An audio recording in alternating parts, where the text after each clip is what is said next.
Tell me about your relationship with Bertolucci. You've dedicated a series of paintings to him. Were you close friends with him, or? Well, before I knew him, when I first moved to Europe in the 70s, the first movie I saw in Italian, and actually in French, with no subtitles, just dubbed, was the second part of 1900. I saw the first part in Italian with no subtitles. So I was living there, and I started to learn how to speak Italian by watching movies. And I identified with Olmo, the character that Gerard Depardieu played. And so there was just something extraordinarily beautiful about the way it was filmed. And even though it was a very idiosyncratic film, there was a great sense of epic upheaval and personal loss. And so I made one painting in 1970, I guess 75, I started in 75 and finished it in 79. First it was called Restaurant Painting for Bernardo. Then I turned it into Giacomo Expelled from the Temple, and it's a painting that belongs to the Museum of Contemporary Art in Los Angeles.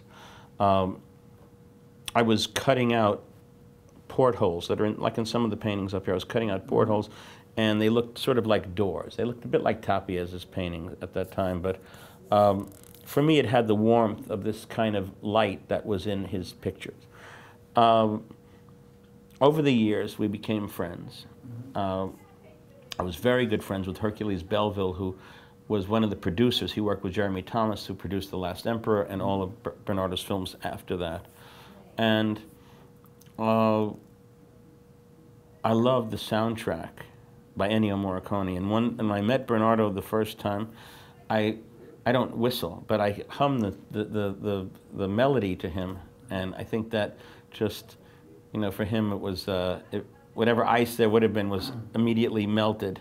And we've been really close friends for years. And when I made these paintings that are dedicated to Malik Joyer and Bernardo Bertolucci, Bernardo was having some back problems, and he wasn't working. I mean, he wasn't filming, and he really felt like he didn't know if he would ever do that again.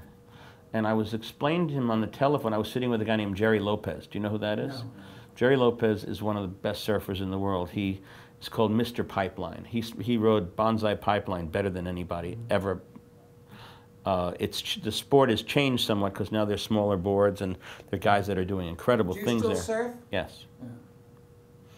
So I was with Jerry in Hawaii, and we're talking about being in the tube. And I don't know if you know what that means, but it's, you know, when the wave goes up. Yeah, right. And so Isn't one of your paintings in the tube? I mean, there's a big wave. Yeah. Yeah. There's a guy in Bonsai Pipeline surfing to the, and there's another one where it's taken at Jaws, which is a place on Maui. The waves were 65 feet that day. I wasn't surfing that day, but I was with my friend Herbie Fletcher, who's a great surfer, and I asked him to take these pictures in black and white that I could paint on. Anyway, I was sitting talking to Jerry, and I wanted Bernardo to realize that, you know, no matter how physical surfing is, ultimately what you're doing is you're trying to get to a place where you're having an out-of-body experience. You're just standing in this place, and you can't believe you're actually there. And whatever's happening in that moment is worth all the trials or all the sensation of drowning or the difficulties, because it sort of is a reprieve from everything that's ordinary. And well, you know, when this... So I just want to finish. Oh, yeah. So when I said that to him, I said, and when you're making art, when you're making a film, it's like that because it's inside of your head, it's inside of you. Sure, your body may be falling apart or whatever, but the truth of the matter is, in both cases, you leave your body, no matter how fit you are or whatever. It's about the state that you work yourself up into, or that's called art, that's called your work or whatever. So this guy, Malik Joyer, was a great surfer, and just a freak accident, he died, got hit in the head with his board at the pipeline. It wasn't even that big. I think I read about that. And so when that happened, I'd just been talking to Bernard, and I was in the water that day in Hawaii. And I felt like, even though Bernardo and Malik never met each other, I dedicated those paintings to them just because that's what art can do. It could kind of connect people that will never meet. It could, sort of... Anyway, go on. That feeling reminds me, I've had that, don't laugh, I had that same bowling when I know I'm going to get a strike. And but also... Whatever does it for you. But also when I'm writing Right. sometimes, and I'm so into the process,